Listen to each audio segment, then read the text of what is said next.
अल्हम्दुलिल्लाहि नहमदुहु व नस्तईनुहु व नस्तगफिरुहु व नु'मिनु बिहि व नतवक्कलु अलैहि व नऊज़ु बिल्लाहि मिन शुरूरि अनफुसिना व मिन सय्यिआति अमालिना मन यहदिहिल्लाहु फला मुदिल्ल लहु व मन युद्लिल फला हादिय लहु व अशहदु अन ला इलाहा इल्लल्लाहु वहदहु ला शरीक लहु व अशहदु अन्न मुहम्मदन अब्दुहु व रसूलुहु अम्मा बअद फ़इन्न खैरल हदीस किताबुल्लाह व खैरल हदी हदी मुहम्मदिन सल्लल्लाहु अलैहि वसल्लम व शर्रल उमूरि मुहदसातुहा व कुल्लु मुहदसतिन बिदअह व कुल्लु बिदअतिन ज़लालह व कुल्लु ज़लालतिन फिन्नार।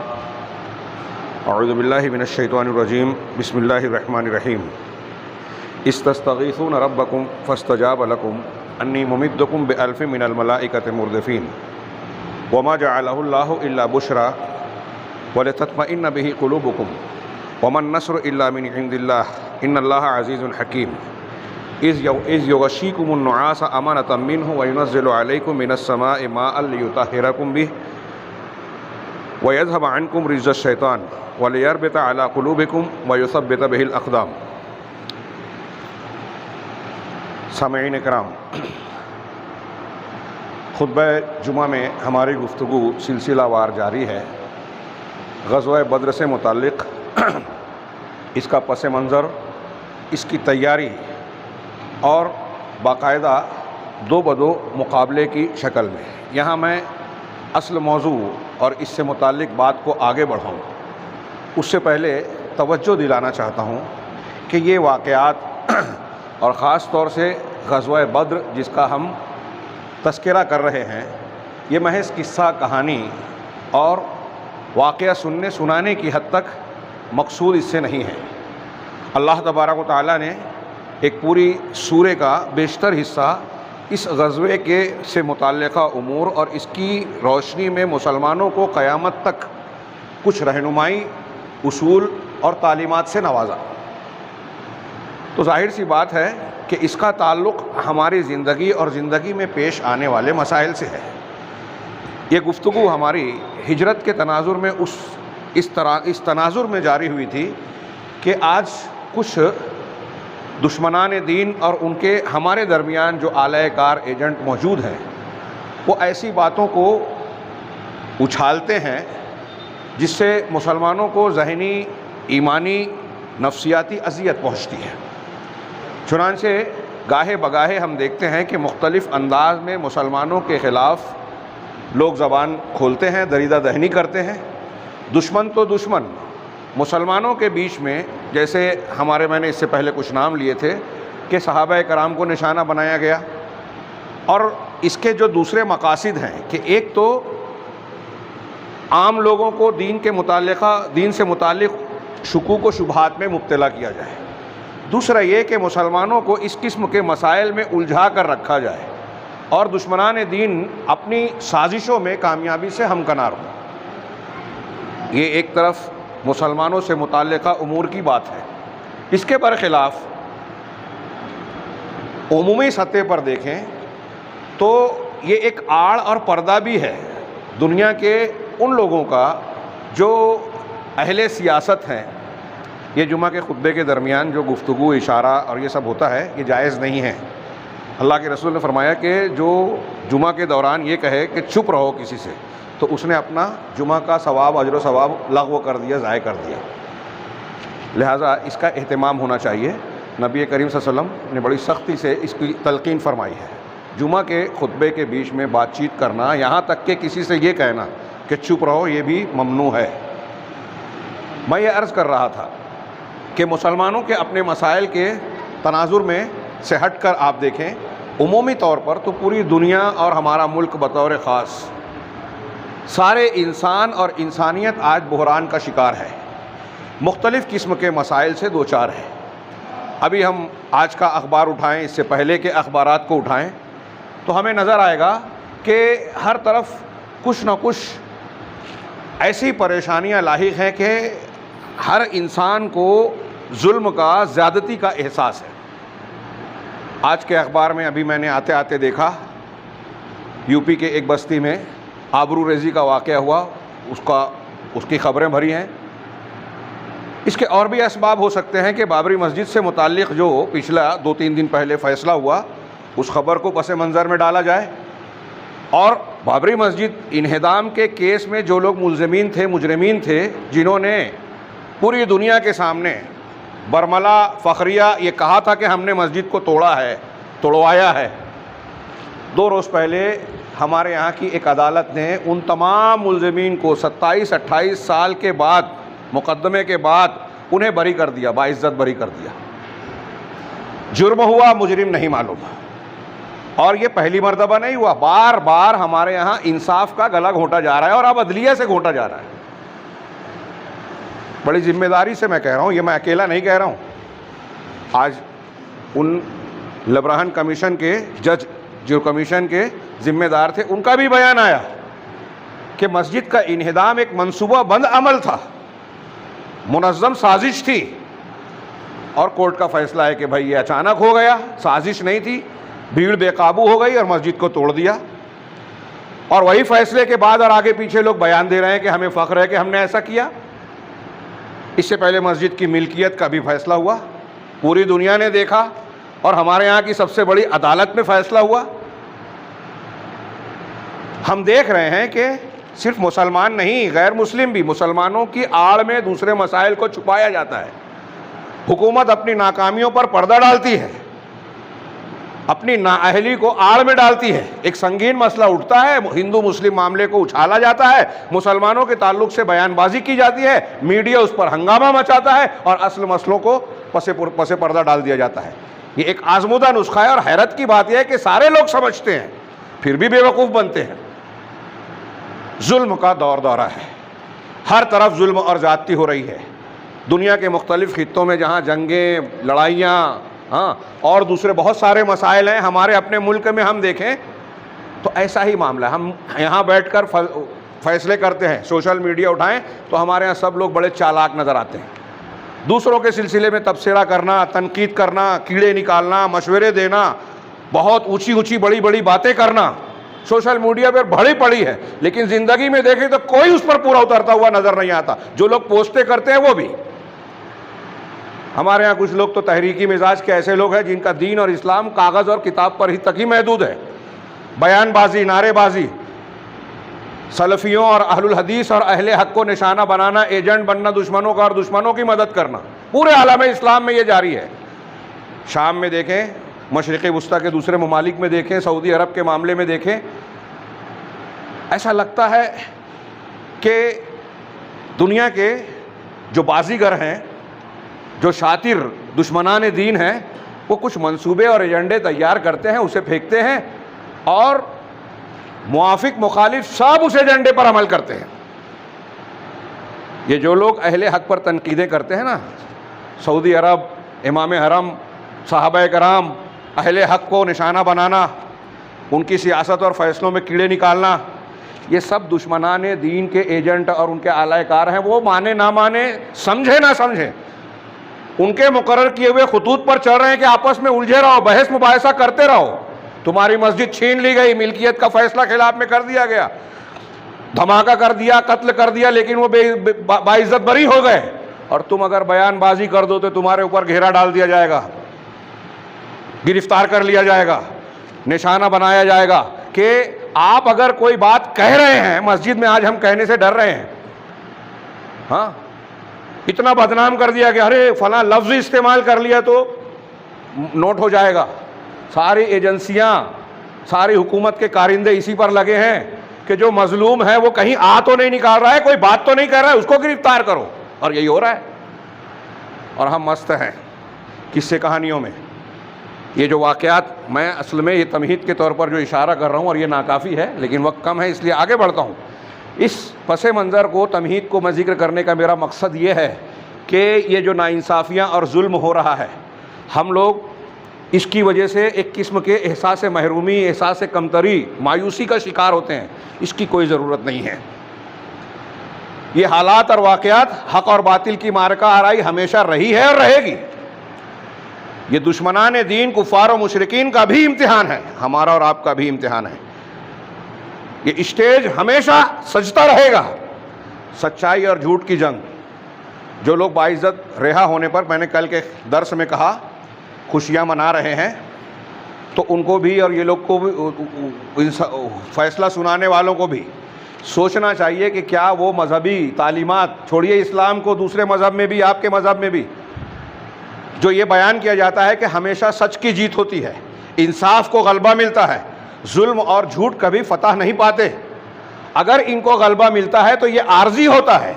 अगर आप ऐसा नहीं समझते और ये समझ रहे हैं कि झूठ की बुनियाद पर, सबूत व शवाहिद के बरखिलाफ़ आप मुजरिमों को बेगुनाह और गुनहगारों को बेगुनाह करके, जो बेगुनाह है उनको गुनहगार करार दे देंगे और इस पर उछलेंगे, कूदेंगे और समझेंगे कि हमारी हुकूमत महफूज हो गई, हमने तीर मार लिया, तो आपको अपनी मजहबी तालीमात को बदल देना चाहिए। या आप उस पर यकीन नहीं रखते, आप ये नहीं मानते कि हमेशा सच की जीत होती है। यही आज हमारा हाल भी है।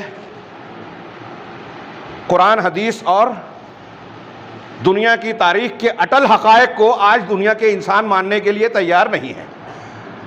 जब कोई सियासतदां, कोई आम इंसान अपने फरीक मुखालिफ पर, वो किसी भी झगड़े में हो, प्रॉपर्टी का मामला हो, लेन देन के मामलात हो, कमाई दमाई और तिजारत का मामला हो, हमारे यहाँ की जो सड़ी हुई सियासत है उसका मामला हो, इन तमाम मामलात में लोग झूठ का सहारा लेते हैं, धोखाधड़ी देते हैं और समझते हैं कि हम तीर मार रहे हैं। जब ऐसा हम करते हैं हमारा, तो हम अपने ज़बान हाल से यही कहते हैं कि हम ऐसा मान रहे हैं कि सच की जीत नहीं होती, झूठ से कामयाबी हासिल करेंगे, जो कभी नहीं हो सकता। झूठ, हराम, गलत कार्यों से आप कुछ दिन के लिए कुछ मज़े तो उठा सकते हैं, ये अल्लाह ताला की तरफ से छूट होती है, लेकिन कभी अंजाम ने बुरे लोगों का अच्छा नहीं होता। कुरान ने बार बार कहा, वल आक़िबतु लिल मुत्तक़ीन, अंजाम मुत्तकियों के हक में ही होता है। अल्लाह तबारक व तआला ने दुनिया में भी मुकाफ़ात अमल का कानून जारी रखा है।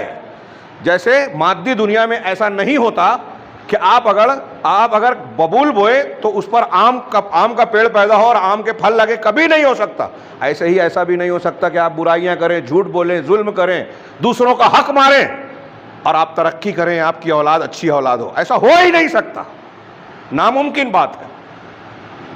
लेकिन अल्लाह तबारक व तआला की हिकमतें इंसान समझ नहीं पाता, बातिल को छूट देता है, हाँ, मौका देता है, तो वो समझता है कि मैं बड़ा तेज मारखा हूँ। दुनिया में किसी को दौलत, हुकूमत मिलती है तो समझता है कि मैं कामयाबी से हमकनार हो रहा हूँ। आज हमारे यहाँ भी है, किसी को दौलत मिल गई तो समझता है अल्लाह मुझसे मोहब्बत करता है। अगर दौलत मिल जाना, हुकूमत मिल जाना अल्लाह की मोहब्बत का सबूत होता तो फ़िरौन अल्लाह का बड़ा महबूब होता, नमरूद भी महबूब होता, अबू जहल भी, क्योंकि इनके पास सरदारी थी, हुकूमत थी, कुव्वत थी। लेकिन ये अल्लाह के महबूब नहीं थे। अल्लाह के महबूब हों, और आप जानते हैं कि अंबिया कराम अलैहिस्सलाम से बढ़कर कोई था ही नहीं। लेकिन अंबिया कराम में कितने ऐसे थे जो इंतहाई मादी एतबार से, ज़ाहिरी एतबार से मफलूक और कमज़ोर नज़र आते थे। क्या वो नाकाम थे? क्या अल्लाह उनसे मोहब्बत नहीं करता? यही तो इम्तिहान है कि कमज़ोरी के बावजूद आप ये देखें कि इनके पास हक़ है और उसका साथ दें। और सहाबा कराम का यही इम्तियाज़ और अज़मत है कि दलाइल देखा तो मादी क़ुव्वत का कोई एतबार नहीं किया, अल्लाह के नबी सल्लल्लाहु अलैहि वसल्लम पर ईमान ले आए, कलमे को इख्तियार कर लिया, मालूम था कि इसको इख्तियार करने में दुनिया दुश्मन हो जाएगी। यही उनकी अज़मत का सबसे बड़ा बुनियादी निशान था। हिजरत पर मजबूर हुए, मदीना जाने के बाद वहाँ भी जो है घेरा जा रहा है, परेशान किया जा रहा है। आप वहाँ मुआशरे की तश्कील कर रहे हैं, पिछले खुतबों में मैंने उसे बयान किया। फिर काफ़िले कुरैश की तरफ निकले तो मामला ये पेश आ गया कि अब तो लश्कर से मुठभेड़ होने वाली है। अल्लाह ने उसका नक्शा कीजिए। पिछले हफ्ते में हमने जाना कि बाज़ मुसलमान भी अल्लाह के रसूल से बहस तकरार और झगड़ा कर रहे थे। कह रहे ये क्या? अल्लाह ताला ने कहा कि हक़ के ज़ाहिर हो जाने के बाद तुम झगड़ा कर रहे थे। हक़ के बारे में झगड़ा उस वक्त होता है जब किसी मामले में शक शुबा हो, लेकिन यहाँ तो हक़ ज़ाहिर हो चुका कि अल्लाह की ये मशीयत और मर्ज़ी है कि तुम्हारा मुकाबला कुफ़ार के लश्कर से हो। हक़ ज़ाहिर हो जाने के बाद मुसलमान झगड़ता नहीं, और अक्सर मुसलमान अल्लाह और रसूल के फ़ैसले के ताबे थे। फिर जिन्होंने एतराज़ किया बाद में वो भी मुतमईन हो गए, और अल्लाह के रसूल सल्लल्लाहु अलैहि वसल्लम से सबने मिलकर ये यकीन दिलाया कि आप जो फ़ैसला करें हम आपके साथ हैं। अगर आप समंदर में कूदेंगे तो हम भी पीछे पीछे रहेंगे, बरके ग़िमात तक लड़ते हुए जाएंगे तो हम भी जाएंगे। आप ये कहें हम मूसा अलैहिस्सलाम की कौम की तरह अपने नबी से ये जवाब नहीं देंगे कि आप और आपका रब जाए लड़े, हम यहाँ बैठे हैं। नहीं, हम ये कहेंगे कि आप और आप चले, अल्लाह चले, हम आपके साथ साथ चलेंगे। ये जो वाक़यात हैं, मैं अर्ज़ ये करना चाहता हूँ कि ये बाबरी मस्जिद से मुताल्लिक़ फ़ैसला हो, हमारे घर के मसाइल हों, जुल्म ज़्यादती हो रही हो, बेरोज़गारी हो रही हो, कोरोना वायरस की महामारी हो, बीमारियाँ हों, वबाएँ हों, माशी तंगी और परेशानियाँ हों, आपसी झगड़े और इख्तिलाफ हो, जो भी मामलात हैं, उन सब का हल अल्लाह तबारक व तआला ने हमको पेश किया है। मुसलमान मदीना की उस माहौल में जिसका हम तज़किरा कर रहे हैं, हमसे भी ज़्यादा कमज़ोर हालत में थे, टूटे फूटे, मादी माशी तौर पर कोई वसाइल नहीं, चारों तरफ से और बाहर से भी और अंदर से भी दुश्मनों का खौफ ख़तरा। नबी करीम सल्लल्लाहु अलैहि वसल्लम जब से मदीना गए, मुसलसल सहाबा कराम के दस्ते, फ़ौजी दस्ते गश्त लगा रहे हैं, रास्तों पर हिफाजत और निगरानी कर रहे हैं। क्यों? ख़तरात थे और कुफ़ार मक्का की जानिब से धमकियाँ मिल रही हैं, जो पहले ही मुसलमानों पर बड़े मजालिम ढा चुके थे, उनकी दौलत, जायदाद, प्रॉपर्टी छीन चुके थे। इसी की बुनियाद पर उनका जवाब देने के लिए और अपने छीने हुए माल में से कुछ पर कब्ज़ा करने के लिए निकले थे। लेकिन अल्लाह ताला ने यह फ़ैसला किया कि दोनों जमातों में बड़ी मुठभेड़ हो, काफ़िले को निकाल दिया, लश्कर को आमने सामने कर दिया। गुज़िश्ता हफ्ते तक हमने पढ़ा था। मैं फिर से ये कहूँ कि आगे बढ़ने से पहले हम और आप ये देखें कि इसमें आज के हमारे मसाइल के लिए भी दर्स और सबक है कि हमको इज्तिमाई ज़िंदगी इख्तियार करनी चाहिए। मुसलमानों के मसाइल के लिए अल्लाह और उसके रसूल के हुक्म के मुताबिक अपने आप को दीन के हवाले करना चाहिए, जिसके लिए हम और आप तैयार नहीं हैं। हमारे यहाँ मैं है, जमात नहीं है, इज्तिमाइयत नहीं है। मुसलमानों का इज्तिमाई फ़ायदा किस में है? किसी के अंदर सोचने की।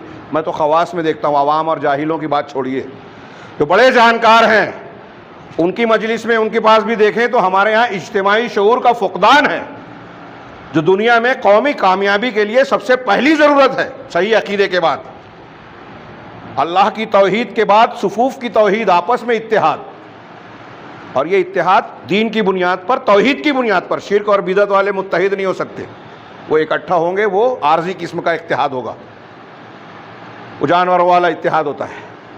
ज़ाहिर में हम भीड़ नज़र आती है, लेकिन हकीकत में दिल मिले हुए नहीं होते। तो इत्तेहाद की बुनियाद क्या है, इन वाक़यात में मालूम पड़ता है। अल्लाह तबारक व तआला कमज़ोर से कमज़ोर हालत में मुसलमानों की कब मदद करता है? अल्लाह ने कहा वलक़द नसरकुमुल्लाहु बिबद्र व अंतुम अज़िल्ला, अल्लाह ने बद्र में तुम्हारी मदद की जबकि तुम अज़िल्ला यानी इंतहाई कमज़ोर थे, टूटे फूटे थे। आज भी हम टूटे फूटे हैं, हमको अल्लाह की मदद की ज़रूरत है, और हर वक्त ज़रूरत है। अगर हम ताकतवर हो जाए तब भी अल्लाह की मदद की ज़रूरत है। तो अल्लाह की मदद मिलेगी कैसे? ये सहाबा किराम का अमली नमूना, ईमान और यकीन के साथ अपने आप को अल्लाह और रसूल के हवाले किया, इकट्ठा हो गए, अल्लाह के रास्ते में सब कुछ कुर्बान कर देने का जज्बा अमली तौर से दिखाया, ज़बानी दावा सिर्फ नहीं किया। हम सोशल मीडिया पे सिर्फ बात करते हैं, अमल में कहीं कोई नज़र नहीं आता। हक और बातिल का झगड़ा है तो हम पीछे हट गए, बैठ गए घर में, कामयाबी नहीं मिल सकती। बद्र में एक सबक ये भी है कि अल्लाह की मदद इब्तिदान नहीं आती कि आपने घर बैठे बैठे दुआ की और आपको सारी ज़रूरत की चीज़ें मिल गई। नबी करीम सल्लल्लाहु अलैहि वसल्लम सैयदुल मुरसलीन हैं, दुआएं कबूल होती हैं, रद्द नहीं होती। सहाबा कराम तमाम औलिया के सरदार हैं, कोई दुनिया का कोई बड़े से बड़ा वली किसी भी दर्जे को पहुंच जाए, किसी सहाबी के पैर के धूल के दर्जे पर भी नहीं पहुंच सकता। ये सब मस्जिद नबवी में बैठकर इकट्ठा होकर दुआ नहीं कर रहे हैं कि लश्कर कुरैश आ रहा है, अल्लाह ताला उसको तबाह कर दे, उस पर मुसीबत और आफत नाजिल कर दे। नहीं, मदीना से निकल रहे हैं, सूरत हाल के मुताबिक तैयारी कर रहे हैं, मशवरा हो रहा है कौन कौन सी चीज़ें इख्तियार की जाएँ जिससे हम गलबा पा सकें और दुश्मन कमज़ोर हो सकें। उनको जंग के मैदान में शिकस्त देने से पहले ज़हनी और नफ्सियाती तौर से कहाँ कहाँ ज़ख्म पहुँचाई जा सके, सारी तदबीर इख्तियार कर रहे हैं। नबी करीम सल्लल्लाहु अलैहि वसल्लम सहाबा को भेजकर और एक मरतबा खुद अबू बकर सिद्दीक़ रज़ी अल्लाह तआला अन्हु के साथ जाकर ख़बरें हासिल कर रहे हैं कि लश्कर की क्या खबर है, और उसमें पूरी राजदारी बरत रहे हैं। पिछले हफ्ते बताया कि बुढ़े आदमी से पूछा, और फिर उसने पूछा तुम कौन हो, तो कहा नहनु मिम्मा, हम माँ से हैं। अरबों में एक तरीका था, माए इराक, माए हिजाज, माए फ़लाँ, फ़लाँ के पानी से, फ़लाँ के पानी से। अल्लाह के रसूल ने ऐसा मुबहम जवाब दिया ये राजदारी थी, हिकमत अमली थी, झूठ भी नहीं बोला, कोई बुराई का भी इर्तिकाब नहीं किया और सच ऐसे बोला कि समझ में भी ना आए। ये दुनियावी हमको तालीम दी रसूलुल्लाह सल्लल्लाहु अलैहि वसल्लम। अल्लाह के रसूल सल्लल्लाहु अलैहि वसल्लम दुआ करते, फरिश्ते आते, अबू जहल के लश्कर का सफाया हो जाता। ऐसा नहीं हुआ। ये हमारे और आपके लिए नमूना बताया गया कि मुकाबला होगा, हमारी मस्जिद छीनी जाएगी, हमारे ऊपर जुल्म होगा, झूठ बोला जाएगा, बातिल के तांडव होंगे, उसको ताकत हासिल होगी। अगर तुमको उसके बावजूद कामयाबी चाहिए, इज्जत चाहिए, तो क्या इख्तियार करना है? अल्लाह पर ईमान, रसूल की इताअत, फर्मा बरदारी, आपस में इत्तेहाद, हक के लिए कुर्बानी देने का जज्बा, मंसूबा बंदी, मशवरा, आपस में एक दूसरे के साथ ताउन, ये सारी चीज़ें हमको मैदान बद्र में मुसलमानों में नज़र आती है। और कुरान ने सूरतुल अनफाल को पढ़ते जाइए, तबसरा किया इस पर कैसे कैसे कि तुमको कामयाबी कब मिलेगी। बात तवील हो गई, आइए हम ग़ज़वे के वाक़यात को देखें। आधा वक्त तो इसी में चला गया, शायद और बात तवील हो जाए। अल्लाह के नबी सल्लल्लाहु अलैहि वसल्लम और लश्कर मोमिनीन बद्र के मकाम पर जब पहुँचा, पिछले हफ्ते जो मैंने बयान किया, तो हज़रत खुबाब इब्न मुंज़िर रज़ी अल्लाह अन्हु के मशवरे से मुशरिकीन से करीब तर कुएँ और चश्मे पर के पास पड़ाव डालने का मामला तय हुआ। अल्लाह के नबी सल्लल्लाहु अलैहि वसल्लम ने पड़ाव डाला, पूछा कि यह अल्लाह का हुक्म है जिसमें हम तब्दीली नहीं कर सकते, या आपकी हिकमत अमली है? कहा हिकमत अमली है। कहा फिर इस जगह पर पड़ाव ना डालें, बल्कि जितने कुएँ हैं सबको पीछे छोड़ के जो आखिरी है वहाँ पे पड़ाव डाला जाए चश्मे पर, ताकि पीछे वालों को हम बंद कर दें और उस पर एक पर कब्ज़ा कर लें और मुशरिकीन को पानी मिलने का ज़रिया बंद हो जाए। ये देखिए हिकमत अमली। हाँ, कामयाबी की एक हिकमत अमली ये है कि दुश्मन को मादी क़ुव्वत से, या जितना हम कर सकते हैं उतना उनको ताकत से महरूम करना, उन असबाब से महरूम करना जिससे वो कमज़ोर पड़े, मुकाबले में खड़े ना रह सके, उनके यहाँ मसाइल पैदा हों। आपने ये मशवरा कबूल किया, अल्लाह के नबी हैं, पैगंबर हैं, मशवरा कबूल कर रहे हैं, बुरा नहीं मान रहे हैं कि अरे मैंने नहीं दिया, उन्होंने दिया।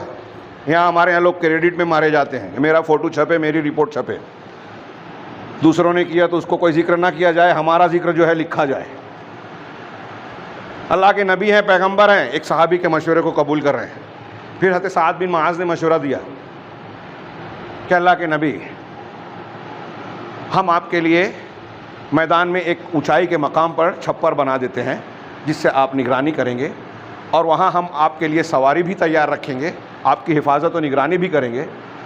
दुश्मन से अगर मुकाबला होता है और अल्लाह हमें फ़तेह देता है तो ये वही चीज़ होगी जिसकी हमको ख्वाहिश है। और अगर कोई दूसरा मामला आता है, यानी शिकस्त हो गई, तो अल्लाह के रसूल आप इन सवारियों पर सवार होकर मदीना पहुँच जाइएगा। वहाँ हमने अपने कुछ ऐसे भाइयों को छोड़ा है जो आपसे मोहब्बत करने में हम उनसे बढ़कर नहीं हैं, उनकी मोहब्बत से हम बढ़कर नहीं हैं। आप उनसे मिल जाएंगे तो वो आपका साथ देंगे, आपके साथ जिहाद करेंगे, कुर्बानियाँ देंगे। अल्लाह आपके ज़रिए दावत को ज़िंदा रखेगा। अल्लाह के रसूल ने दुआ दी और उनका भी मशवरा कबूल किया। मैदान बद्र के शुमाल मशरिक़ में एक टीले पर छप्पर बनाया गया कि आप वहाँ महफूज रहें। और साद बिन उबादा रज़ी अल्लाह ताला अन्हु जो अंसारी सरदार थे, उन्हीं की निगरानी में एक दस्ता तयन किया गया अंसार साहबा का कि वो जंग के दौरान अल्लाह के रसूल सल्लल्लाहु अलैहि वसल्लम की हिफाजत करेंगे। फिर आप आगे बढ़ के मैदान में जैसा तय हुआ था वैसा आपने पड़ाव डाला। हाँ, पड़ाव डालने के बाद आपने मैदान जंग का मुआयना किया, सहाबाए कराम के साथ आप तशरीफ़ ले गए, और इस दरमियान आपने कई मरतबा कहा, हाँ, मशवरा करने के बाद ज़फ़रान के मकाम पर जब उनसे पूछा था लोग मुझे मशवरा दो, उस वक्त तो भी कहा था, मैदान ने भी कहा था, सयहज़मुल जम्उ व युवल्लून अद्दुबुर, कि अनकरीब ये जमीयत जो है हज़ीमत का, शिकस्त का शिकार होगी और वो पीठ फेर कर भागेगी। ये पेशीन गोई थी अल्लाह के रसूल की तरफ से। अब मैदान बद्र में ये 17 रमज़ान जुमा के दिन 2 हिजरी का वाक़या है, इसी में बद्र भी हुई, इसी साल और इसी साल में रमज़ान के रोज़े भी फ़र्ज़ हुए, और ये रमज़ानुल मुबारक का वाक़या है। हाँ, रात से शाम से तारीख़ बदल जाती है, जुमा की रात है और 17 रमज़ान है। उस रात में अल्लाह के रसूल मैदान में जो है चक्कर लगा रहे हैं, जंग की तैयारी और हिदायत पहले बुनियादी तौर से दे दी, और आप मैदान में जाके कह रहे हैं हादा मसरअ फ़ुलानिन, हादा मसरअ फ़ुलानिन, यहाँ कल फ़लाँ मारा जाएगा, यहाँ कल फ़लाँ को कत्ल किया जाएगा, ये फ़लाँ के पछड़ने की जगह होगी। अल्लाह के रसूल सल्लल्लाहु अलैहि वसल्लम की ये नबूवत की निशानी है। रात आप कह रहे हैं कि कल यहाँ फ़ला सरदार मारा जाएगा, यहाँ अबू जहल मारा जाएगा, यहाँ उतबा मारा जाएगा, यहाँ फ़ला मारा जाएगा, और आपने जिसके लिए जो जगह बताई दूसरे दिन जंग में वहीं वो मारा गया। सच्चे नबी की अल्लाह ताला तायीद करता है, सच्चे नबी को पहले से चीज़ें बताता है। अल्लाह के नबी सल्लल्लाहु अलैहि वसल्लम उसी बुनियाद पर बताते रहे। आप आलिमुल गैब नहीं थे, ये अल्लाह की तरफ से बताया गया। और अगर झूठा नबी नबूवत का दावा करता है और वो कहता है कि कल ऐसा होगा, तो कभी ऐसा नहीं होता, क्योंकि अल्लाह ताला पेश करता है लोगों के सामने सबूत कि ये झूठा है। मिर्ज़ा गुलाम अहमद कादियानी ने झूठी नबूवत का दावा किया। जितनी पेशीन गोइयाँ हैं, किताबें पढ़िए आप, मौलाना सनाउल्लाह अमृतसरी, अल्लामा एहसान अली ज़हीर और दूसरे लोगों की रहमहुमुल्लाह, उन्होंने बताया कि मिर्ज़ा ने जो जो पेशीन गोई की सब उसके उलट हुआ। जैसे उसने कहा था कि कल पंजाब में 2-3 रोज़ में जो है ज़लज़ला आएगा, घर से निकल के खेमा बनाकर रहने लगा। 10 साल तक पंजाब में उसके पेशीन गोई के बाद 10 साल तक ज़लज़ला नहीं आया। मुसैलमा कज़्ज़ाब ने, लोगों ने कहा कुएं में पानी कम हो गया है, आप दुआ कर दीजिए, नबी है ना। कहाँ, चलो दुआ करके मैं थूकूंगा, पानी बढ़ जाएगा। उसने थूका, जो पानी था वो भी सूख गया। ये अल्लाह की तरफ से ऐलान था कि ये झूठा है। और सच्चे रसूल ने जब कोई दावा किया तो जैसा कहा वैसा ही हुआ। अल्लाह के रसूल शबे ग़ज़वा बद्र सहाबा कराम को बता रहे हैं, हाज़ा मसरअ फ़ुलान, हाज़ा मसरअ फ़ुलान, आप ये तैयारी कर रहे हैं। और फिर उसके बाद एक दरख्त की टेक में आप चले गए, अल्लाह तबारक व तआला से रात में भी दिन में भी दुआ करते रहे।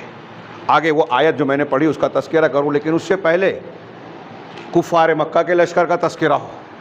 इन्होंने कैंप के दूसरी तरफ रात गुजारी, बद्र के वादी के किनारे पहाड़ी टीले के पीछे। और इस रात में अल्लाह के नबी सल्लल्लाहु अलैहि वसल्लम जो दुआ कर रहे हैं, तो अल्लाह तबारक व तआला की कई मदद रात ही से आ गई। अल्लाह तबारक व तआला ने फरमाया कि इज़ युग़श्शिकुमुन्नुआसा अमानतम मिन्हु, उस वक्त को याद करो। ये आगे की आयत पढ़ रहा हूँ जो रात में अल्लाह की मदद की शुरुआत हो चुकी थी, जब अल्लाह तबारक व तआला तुम पर ओंघ तारी कर रहा था अपनी तरफ से, तुम पर अमन और बेखौफी डालते हुए। कल रात में जंग है, मुकाबला है। आज हमारे यहाँ कोई छोटा मोटा मामला हो, बच्चों का इम्तिहान हो, तो बच्चों को और हमको नींद नहीं आती, टेंशन, फ़िक्र।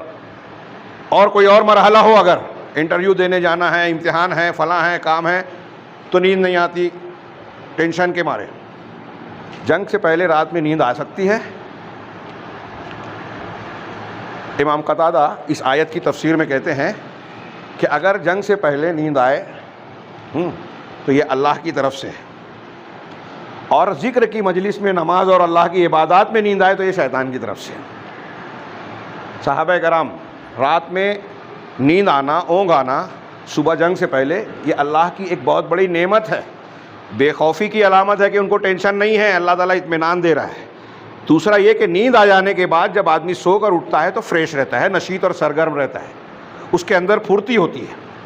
अल्लाह ताला ने पहली नेमत का, एक नेमत का जिक्र किया कि अल्लाह ताला ने अपनी जानिब से इसको निस्बत दी, अल्लाह ने अपनी तरफ, यानी अल्लाह की तरफ से खुसूसी इनाम हुआ।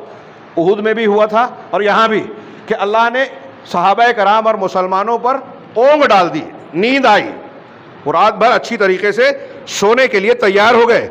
वयुनज़्ज़िलु अलैकुम मिनस समाइ माअन, एक दूसरी मदद ये हुई कि अल्लाह ताला आसमान से पानी बरसाया।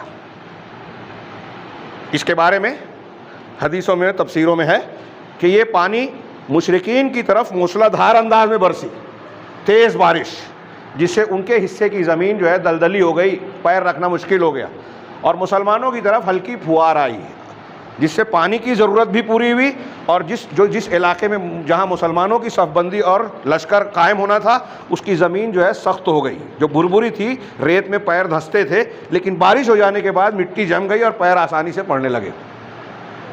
बाज़ लोग कहते हैं, मुझे याद पड़ता है कि नशेबी हिस्सा ऐसा था कि मुसलमानों की तरफ से पानी बहकर मुशरिकीन की तरफ आ रहा, तो वहाँ ज़मीन जम गई, यहाँ पानी जमा हो गया। अभी हम देखते हैं ना, बारिश हो रही है, कोई रास्ता हमारे यहाँ सही नहीं है, लेकिन अखबार में आता है कि सारे लोग, सियासी लोग और फलां लोग बहुत काम करते हैं, काम दिखाई नहीं देता। जैसे हम और आप मुसलमान हैं, वैसे ही सारे ज़िम्मेदार हैं। हम बहुत चालाक हैं, कुरान हदीस बहुत जानते हैं, उलमा की गलतियाँ निकाल लेते हैं, लेकिन अमल नहीं है, रिपोर्ट खूब आती है। ऐसी जादूगरी सब लोग कर रहे हैं। तो बहरहाल अल्लाह तबारक व तआला ने बारिश बरसाई, ये मुसलमानों के लिए एक और मदद थी, हाँ, जिससे मुसलमानों ने पानी की ज़रूरत हो, मुसलमान थके हारे थे, 8 या 12 रमज़ान को घर से निकले थे, अरब की गर्मी, सफ़र की थकान, फिर सवारियाँ भी नहीं थी, 8-10 दिन का सफ़र, पसीना, थकन, इससे बदन में कसलमंदी, बारिश बरस जाने से बहुत सारे लोगों ने गुस्ल कर लिया, कुछ लोग जनाबत की हालत में थे, पाकी हासिल कर ली, कुरान में कहा अल्लाह ताला ने ताकि तुमको पाक कर देवे, पाकी हासिल कर ली, नहा लिया, गुस्ल कर लिया, पानी पीने के लिए जमा कर लिया, बद्र के चश्मे पर भी कब्ज़ा हो गया, अल्लाह ताला ने तुम पर बारिश बरसाई, हाँ, और फरमाया कि लियुताहिरकुम बिही, ताकि अल्लाह उसके ज़रिए से तुमको पाक कर देवे, नहा धो लो, वज़ू कर लो, पाक साफ़ हो जाओ, इससे भी ज़ाहिरी जो है चुस्ती हासिल होती है। वज़ू बड़ी अहम चीज़ है। अल्लाह के नबी सल्लल्लाहु अलैहि वसल्लम ने मियाँ बीवी को कहा कि अगर एक मर्द, हाँ, बीवी से मुलाकात करने के बाद दोबारा मिलना चाहता है या सोना चाहता है तो शर्मगाह को धोने के बाद वज़ू कर ले, इससे और निशात पैदा होगा। वज़ू के और भी बहुत सारे फ़ायदे हैं। कहा कि ताकि तुमको पाक कर दे, वयुज़हिबा अन्कुम रिज्ज़त शैतान, और तुमसे शैतान की गंदगी को दूर कर देवे। शैतान की गंदगी क्या थी? शैतान वसवसा डाल रहा था दिल में कि अरे तुम्हारी तादाद तो कम है, दुश्मन तुमसे 3 गुना ज़्यादा है, तुम 313, वो 1000, 3 पट, तुम्हारे हथियार भी कम, सवारी भी कम, 2 ही घोड़ा है, 70 ऊँट है, उनके पास इतने ऊँट, इतने घोड़े, इतना हथियार, इतनी तादाद, कैसे मुकाबला करोगे? फिर तुम्हारी ऐसी हालत है, वैसी हालत है, मुख्तलिफ़ किस्म के वसवसे शैतान डाल रहा था। से ये पता चला सहाबा कराम का जब हाल है तो हमारे और आपके दिल में भी वसवसे डालेगा शैतान। हम जब कोई अच्छा काम करने जाएंगे, नेक काम करने जाएंगे, दीन और जमात का को कुव्वत देने की कोशिश करेंगे, तो शैतान दिल में वसवसे डालेगा, हिम्मत तोड़ेगा, बार बार अरे तुम लोग तुम्हारी मुखालफत कर रहे हैं, तुम्हारे खिलाफ तबसरे कर रहे हैं, सोशल मीडिया में तुम्हारे खिलाफ ऐसा ऐसा लिख रहे हैं। आदमी ऐसी बातें देखकर छोड़ो, क्या करना है, मुझे क्या लेना देना है, अपना काम से काम रखें। हमारे यहाँ अक्सर लोग इज्तिमाई उमूर से इसी तरह हटकर घरों में बैठ जाते हैं। कौन जमात में पढ़े, दुनिया के मसाइल हैं मसाइल। तो जो लोग तनकीद कर रहे हैं, आपकी हिम्मत तोड़ रहे हैं, वो शैतान का काम कर रहे हैं, आप अल्लाह का काम करो। वो हिम्मतें तोड़ रहे हैं, जमात को कमज़ोर कर रहे हैं, उलमा पे तनकीद करते हैं, दावत को नुकसान पहुँचा रहे हैं।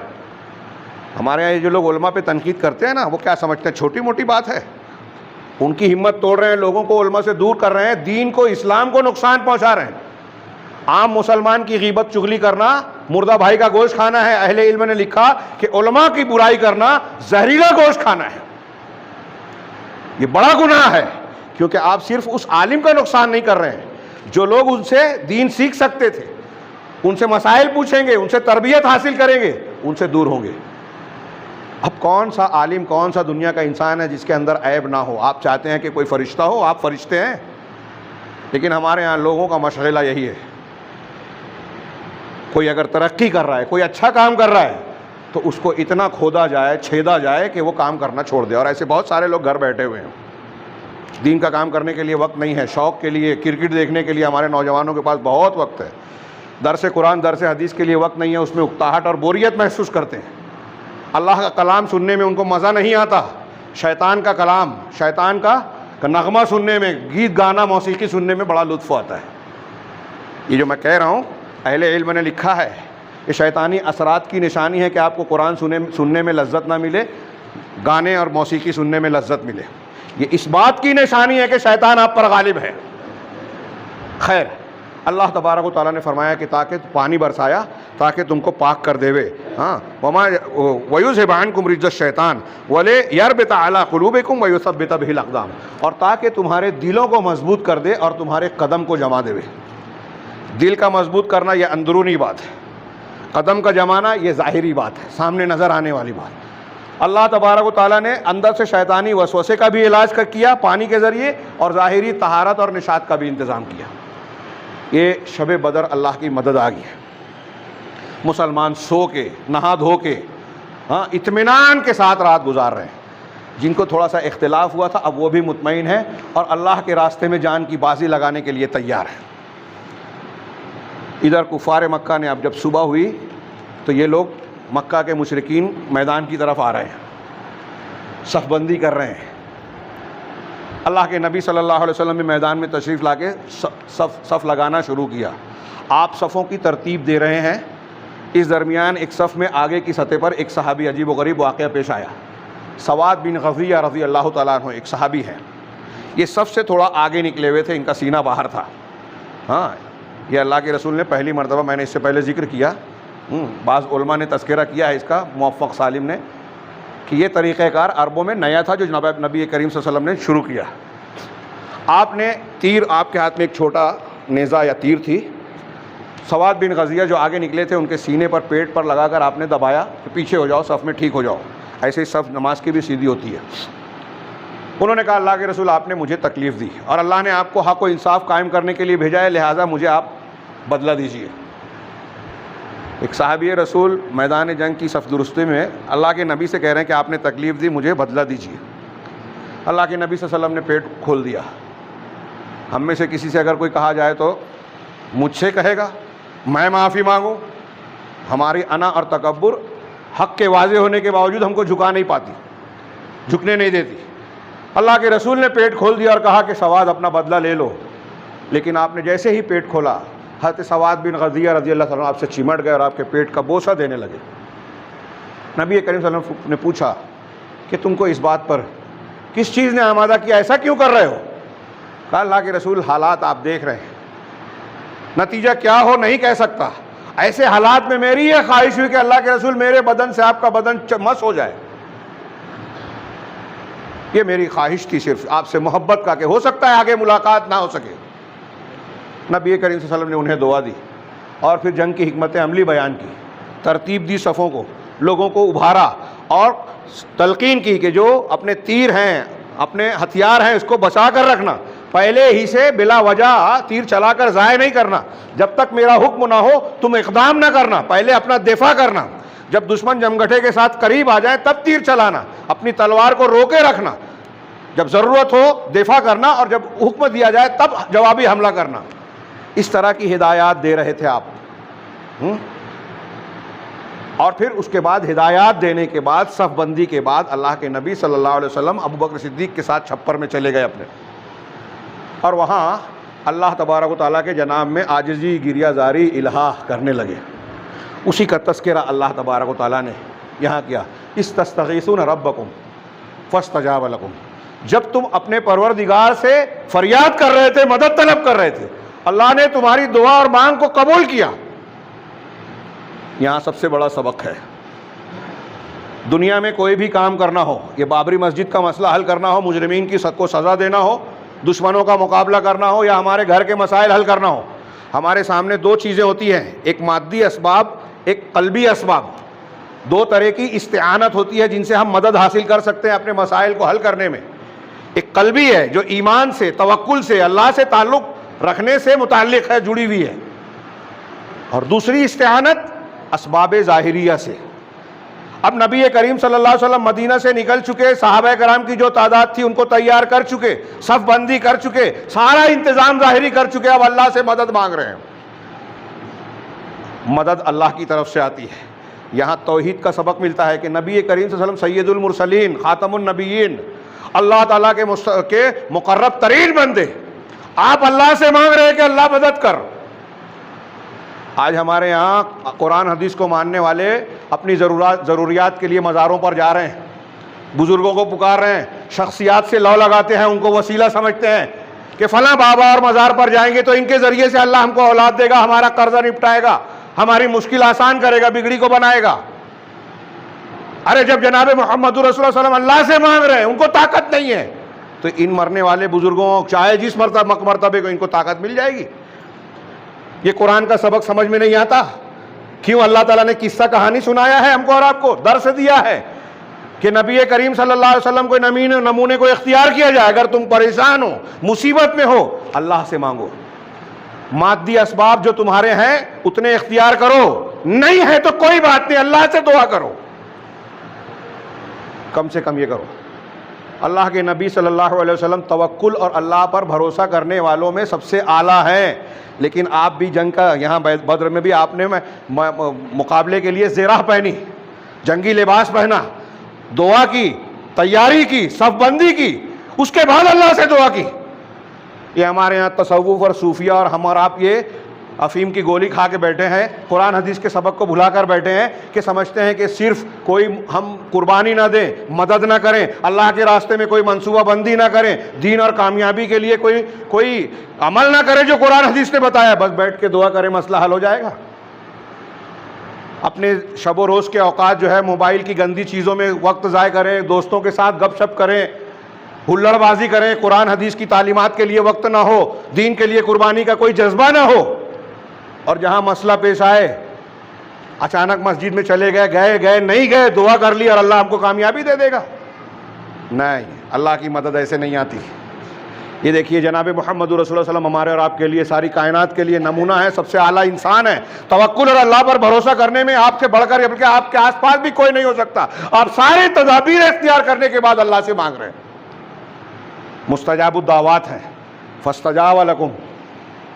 हज़रत अब्दुल्लाह इब्न मसूद कहते हैं, बैहक़ी की एक रिवायत है कि जिस तरह अल्लाह के रसूल सल्लल्लाहु अलैहि वसल्लम यूँ भी बहुत अल्लाह के जनाब में दुआएं करते थे, इल्हा ज़ारी से मांगते थे, लेकिन बद्र के मौके पर जिस तरह आपने आहोजारी का मुजाहरा किया, अल्लाह तबारक व तआला के जनाब में जिस तरह इसरार के साथ गिड़गिड़ा कर दुआ मांगी, मैंने कभी नहीं देखा, क्योंकि मौका ऐसा था।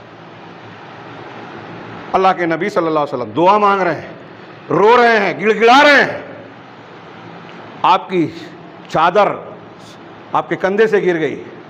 हाँ, उसी मौके पर आपने कहा अल्लाहुम्मा इन तहलिक, आगे कहा था हाज़िहिल इसाबा ला तुअबद फिल अर्ज़, मैं उसे आगे बयान करूँगा। हज़रत अबू बकर सिद्दीक़ ने कहा अल्लाह के रसूल बस कीजिए, अल्लाह ताला आपकी दुआ को ज़रूर कबूल करेगा।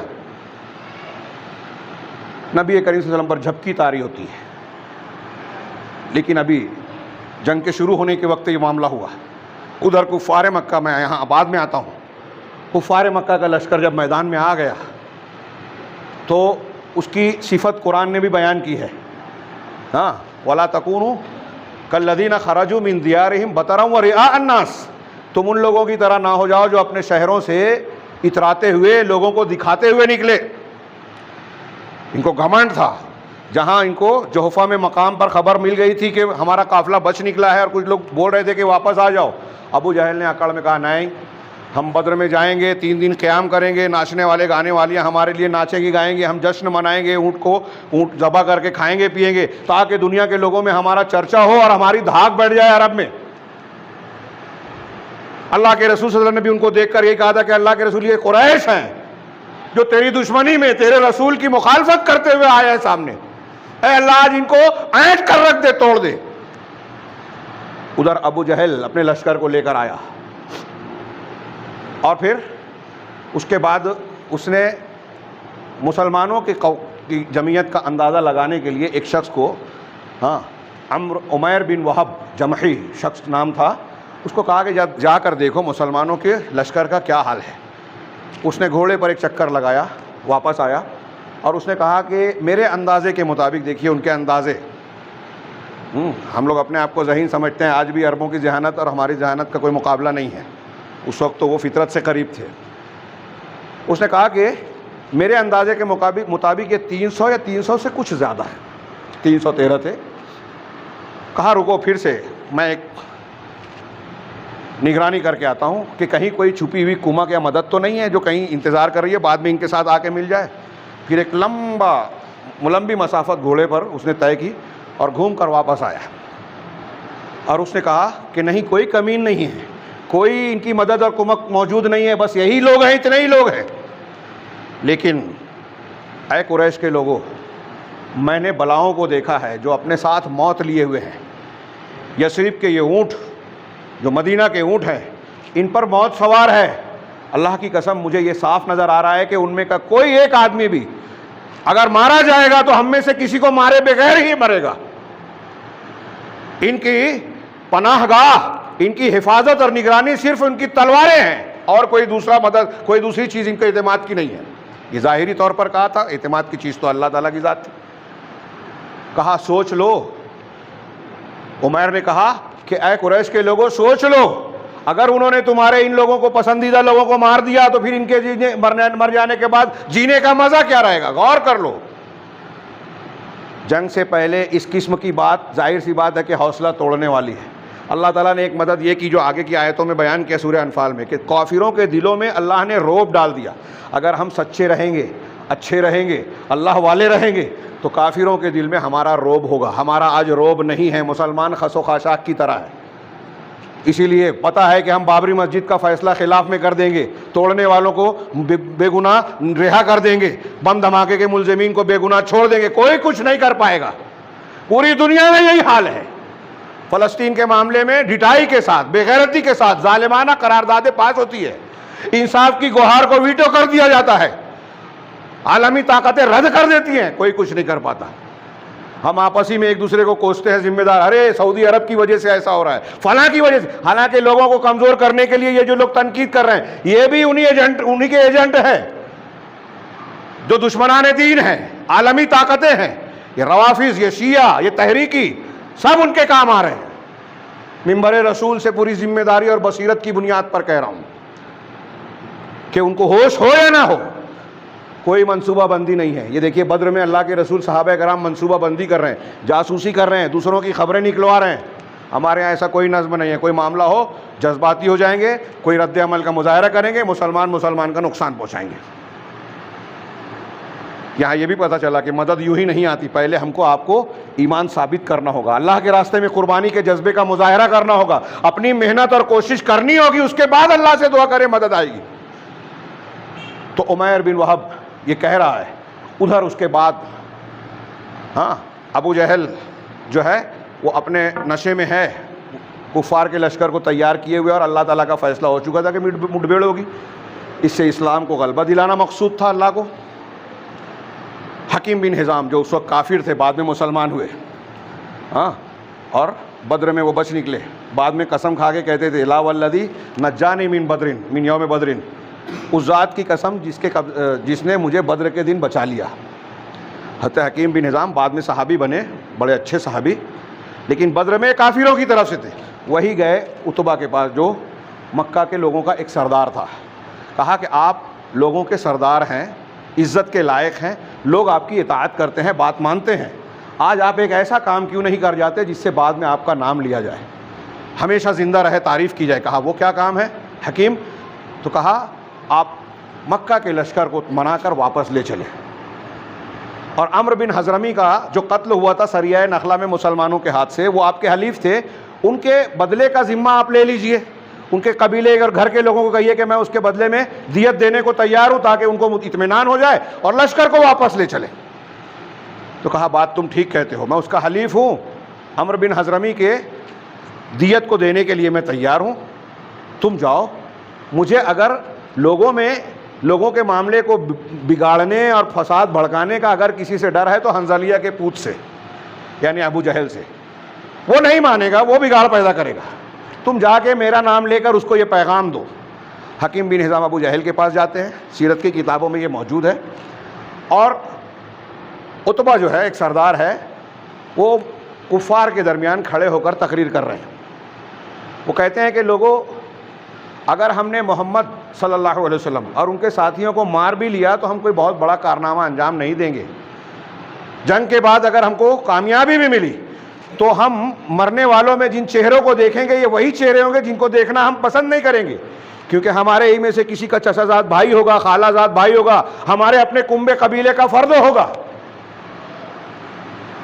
अगर हमने उनको मारा भी तो कोई तीर नहीं मारेंगे। लिहाजा मेरी ऐसी राय है कि हम वापस चले और मोहम्मद और उनके साथियों को अरब के साथ छोड़ देवें। अरब के दूसरे कबाइल और कुव्वतें मिलकर अगर उनको तोड़ते हैं, कमज़ोर करते हैं, तो यही वही होगा जो हम चाहते हैं। और अगर मोहम्मद गालिब आते हैं तो कम से कम हमारे सामने ये बात रहेगी कि उनको ये यकीन रहेगा कि हमने उनके साथ बुरा सलूक नहीं किया। इधर वो तकरीर कर रहे हैं, उधर हकीम बिन हिज़ाम अबू जहल के पास पहुँचते हैं और कहते हैं कि मुझे उतबा ने ऐसा ऐसा पैगाम देकर भेजा। वो तैश में आ जाता है कि ऐसा हरगिज़ नहीं हो सकता। लगता है कि उतबा का सीना मुसलमानों को, मोहम्मद और उनके साथियों को देखकर सूझ गया है, उनको ऊँटखोर समझता है। और असले में वो इसलिए ऐसा कह रहा है कि उसका बेटा अबू हुज़ैफा वो भी मुसलमानों के साथ है, मोहम्मद के साथ है सल्लल्लाहु अलैहि वसल्लम। वो पहले मुसलमान हो चुके थे। उतबा के बेटे अबू हुज़ैफा बहुत पहले मुसलमान होकर हिजरत करके मदीना आ चुके थे। कहा अपने बेटे को भी देखकर उसका सीना सूज गया है। जब उतबा को पता चला तो कहा कि उसको अनकरीब मालूम होगा कि किसका सीना सूजा है। बहरहाल ये अबू जहल ने जब देखा कि मामला बिगड़ रहा है तो उसने आमिर बिन हज़रमी को, जो अम्र बिन हज़रमी का सगा भाई था, कहा देखो तुम्हारा जो ये हलीफ है उतबा लोगों को रोकने की कोशिश कर रहा है, जबकि ये हमारे लिए मौका है कि हम तुम्हारे भाई का भी बदला लेवें। जाओ तुम गुहार लगाओ लोगों के सामने।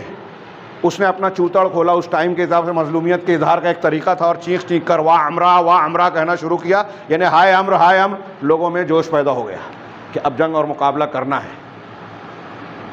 अब दोनों सफ़ें सामने सामने आ गई। वक्त बढ़ चुका है।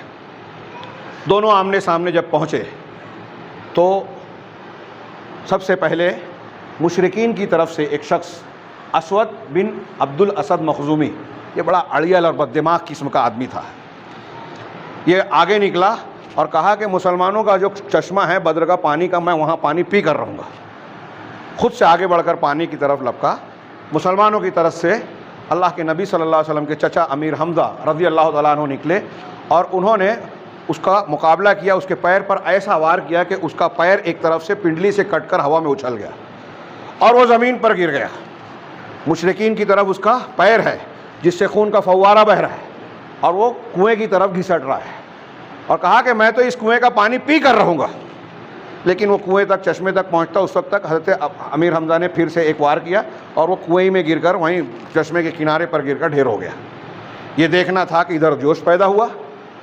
हाँ, उतबा शैबा दोनों भाई, रबिया के बेटे, हाँ, और तीसरा वलीद जो उतबा का बेटा था, एक ही घर के 3 लोग सामने आए और इन्होंने मुबारज़त दी, जो जंग का एक तरीका था कि पहले निकल कर ललकारा जाए। मुबारज़त की, ललकारा, और मुसलमानों में से 3 अंसारी सहाबी औफ, मुअव्विज़ बिन हारिस, दोनों सगे भाई, और फिर उसके बाद जो है एक और सहाबी अब्दुल्ला बिन रवाहा, ये तीनों सामने आए। मक्का वालों ने पूछा कि तुम कौन हो? कहा हम अंसार के लोग हैं। कहा तुमसे हमको सरोकार नहीं, तुम अच्छे लोग हो, हमको तुमसे सरोकार नहीं है, हमारे भाई भतीजों को भेजो, हमारे ख़ानदान के लोगों को। अल्लाह के नबी सल्लल्लाहु अलैहि वसल्लम का कुम या उबैदा बिन हारिस, अय उबैदा बिन हारिस उठिए। कुम या हमज़ा, अय हमज़ा उठिए। कुम या अली उठिए। तीनों एक ही ख़ानदान के बनु हाशिम के मुकाबले पे आए। उतबा हज़रत उबैदा बिन हारिस के सामने, हमज़ा के सामने शैबा, और हज़रत अली रज़ी अल्लाह तआला अन्हु के सामने वलीद। हज़रत अमीर हमज़ा ने, वलीद और हज़रत अली ने, इन दोनों ने अपने अपने मुकाबिल को एक ही वार में ख़त्म कर दिया। लेकिन हज़रत उबैदा बिन हारिस और उतबा के दरमियान थोड़ा सा मुकाबला हुआ और दोनों ज़ख्मी हो गए। हज़रत अली, हज़रत हमज़ा फारिग होकर आए और उतबा का भी काम तमाम कर दिया, और हज़रत अमीर हमज़ा जिनका पैर कट गया था, ज़ख्मी हो गए थे और आवाज़ बंद हो गई थी, उनको अपने कंधे पर उठाकर दोनों मुसलमानों की तरफ ले आए। उनकी आवाज़ बंद ही रही। जंग के 4 या 5 दिन के बाद उनकी भी शहादत हो गई। ये पहला मार्का, पहली मरतबा 3 बड़े सरदारों का मर जाना मक्का वालों के लिए जोश भर देने के लिए काफ़ी था। पूरे जोश में आए और जोश के साथ इन्होंने कहा हल्ला बोल दिया जाए, और मुसलमानों पर हमला आवर हो गए। उसी वक्त नबी करीम सल्लल्लाहु अलैहि वसल्लम ये इल्हा जारी कर रहे हैं, हाँ, छप्पर में दुआएं कर रहे हैं, और ये दुआ जो कहा, अल्लाहुम्मा अंजिज़ली मा वाअदतनी, परवरदिगार तूने जो मुझसे वादा किया है उस वादे को पूरा कर दे। अल्लाहुम्मा इन ताहलिक हाज़िहिल इसाबा ला तुबत फिल अर्द अबदा, ऐ अल्लाह वादा पूरा कर, तेरा वादा पूरा कर, मैं उसका हवाला देता हूँ। ऐ अल्लाह अगर ये जमात हलाक हो गई तो फिर तेरी इबादत नहीं की जाएगी। मैंने इससे पहले कई मरतबा बयान किया कि जब मैं बचपन में ये पढ़ता था, सुनता था, तो मुझे ताज्जुब होता था कि अल्लाह के रसूल सल्लल्लाहु अलैहि वसल्लम ने ऐसा क्यों कहा कि तेरी इबादत, अगर बच जाते तो फिर से आप दावत देते, फिर से कुछ लोग पैदा होकर इबादत करते। क्या मतलब था इसका कि तेरी इबादत नहीं होगी बाद में अगर ये हलाक हो जाए? अगर ग़ज़वा बद्र में मुसलमान शिकस्त खा जाते तो क्या होता? मक्का वाले और दूसरे मुसलमानों के दुश्मनान कोई मुसलमानों को खातिर में नहीं लाता। मक्का का ये लश्कर बद्र से मदीना पहुंचकर मदीना की ईंट से ईंट बजा देता, बकिया मुसलमानों को भी उखाड़ फेंकता, मुसलमानों का मरकज़ ख़त्म हो जाता। और मैंने पिछले हफ्तों में बताया पस मंज़र में कि वहाँ यहूदी भी मुखालिफ थे, अतराफ़ के कबाइल भी जो लूट मार करते थे, उनको ये ख़तरा था कि मोहम्मद सल्लल्लाहु अलैहि वसल्लम की जगह अगर हुकूमत बन गई तो हमारी लूट मार वाला मामला बंद हो जाएगा, इसलिए इनको यहाँ टिकने नहीं होना चाहिए, ताकत नहीं पानी चाहिए। अब्दुल्ला बिन उबई बिन सलूल का गिरोह जो मदीना में ताजपोशी के इंतज़ार में था कि हमको सरदारी मिलने वाली है, मोहम्मद सल्लल्लाहु अलैहि वसल्लम के आने से उनकी ताजपोशी रुक गई थी, उनको भी डर हो गया, लिहाजा वो भी मोहम्मद सल्लल्लाहु अलैहि वसल्लम और आपके साथियों सहाबा कराम के खिलाफ खार खाए बैठे हुए थे। तो अंदर से अब्दुल्ला बिन उबई बिन सलूल यहूदी अंदर भी थे, बाहर भी थे, उनके 3 बड़े कबीले क़ज़ाकीन, बाहर से एक कुफ़ार मक्का और दूसरे मुशरिक कबाइल, मुसलमान हर तरफ से घिरे हुए थे। मुहाजिरीन टूटे फूटी हालत में खाली हाथ मक्का से मदीना गए थे, कोई प्रॉपर्टी और पैसा दौलत कौड़ी नहीं थी, वसाइल नहीं थे, अंसार बहुत मजबूत नहीं थे। ऐसे में अगर बद्र में शिकस्त हो जाती तो मुसलमानों की ताकत तो टूट ही जाती, मरकज़ बचता ही नहीं। दूसरे ये जितने भी दुश्मनाने दीन हैं सारे के सारे मुसलमानों के खिलाफ दिलेर हो जाते, जब चाहते, जैसे आज हमारी हालत है, किसी को कोई परवाह नहीं है, मुसलमानों के खिलाफ कुछ भी कर लें, कोई टेंशन नहीं है, ये आपस में लड़ेंगे, हमको हमारा क्या बिगाड़ेंगे, अदालत से कोई फैसला करा लें, महकमा पुलिस से कोई जुल्म ज़्यादती करवा लें, किसी को गिरफ्तार करा लें, बेगुनाह को 20 साल कैद में रखें, कुछ नहीं होने वाला। इससे भी बुरी हालत होती अगर बद्र में शिकस्त हो जाती। और फिर कोई नया आदमी मुसलमान होने की हिम्मत नहीं करता कि मुसलमान किस बलबूते पर हो, जहां मैं मुसलमान होगा मार दिया जाएगा, इस्लामी दावत के लिए मैदान नहीं मिलता। ये पूरे पस मंज़र को सामने रखिए तो अल्लाह के रसूल सल्लल्लाहु अलैहि वसल्लम के ये अल्फाज समझ में आते हैं कि अगर आज मुसलमान शिकस्त खा गए तो ज़मीन में फिर कभी इबादत नहीं होगी। नबी करीम सल्लल्लाहु अलैहि वसल्लम के यहाँ इसी बात पर आज के खुतबे को मैं ख़त्म करता हूँ कि गौर करें, अल्लाह के नबी सल्लल्लाहु अलैहि वसल्लम पूरी तदाबीर कर रहे हैं, सारी मनसूबाबंदी की, जो जो कर सकते थे वो सब किया, मैदान में गए, जंगी लिबास पहना, फिर अल्लाह से दुआ कर रहे हैं। हमें और आपको भी अगर हम चाहते हैं कि दुनिया में दुनियावी मसाइल में बातिल के मुकाबले में हमको इज़्ज़त मिले, कामयाबी मिले, तो हमको जो जो मुमकिन तदबीरें हैं कुरान हदीस की रोशनी में जो जो कर सकते हैं करना पड़ेगा। उसके करने के बाद अल्लाह से दुआ करें, क्या हम इसके लिए तैयार हैं? अगर नहीं है तो ये ग़ज़वा बद्र हो या कुरान की दूसरी आयतें जो हमको सबक दे रही हैं मुख्तलिफ़ किस्म के, ये सब हम रिवायत और रस्म के तौर पर ज़बान से पढ़ रहे हैं जो हमारे हलक़ के नीचे नहीं उतर रहा है। अल्लाह ताला से दुआ है कि हमें इन तालीमात को समझने और अमली ज़िंदगी में उसको नाफिज़ करने की तौफ़ीक़ अता फ़रमाए। इंशाअल्लाह बद्र के मैदान में जो ईमान अफरोज़ वाक़यात पेश आए, सहाबा कराम की बेमिसाल क़ुरबानी, जिससे उनकी अज़मत, अल्लाह के रास्ते में सरफरोशी और जान सपारी का इंतहाई आला सबूत नज़र आता है, जो तारीख़ में इसकी मिसाल नहीं मिलती। इंशाअल्लाह आइंदा हफ़्तों में हम उसे सुनेंगे, जानेंगे। अल्लाह ताला हमें खैर की तौफ़ीक़ अता फ़रमाए। बारकल्लाहु लना व लकुम फ़िल क़ुरानिल मजीद व नफ़अना व इय्याकुम बिल आयति व ज़िक्रिल हकीम।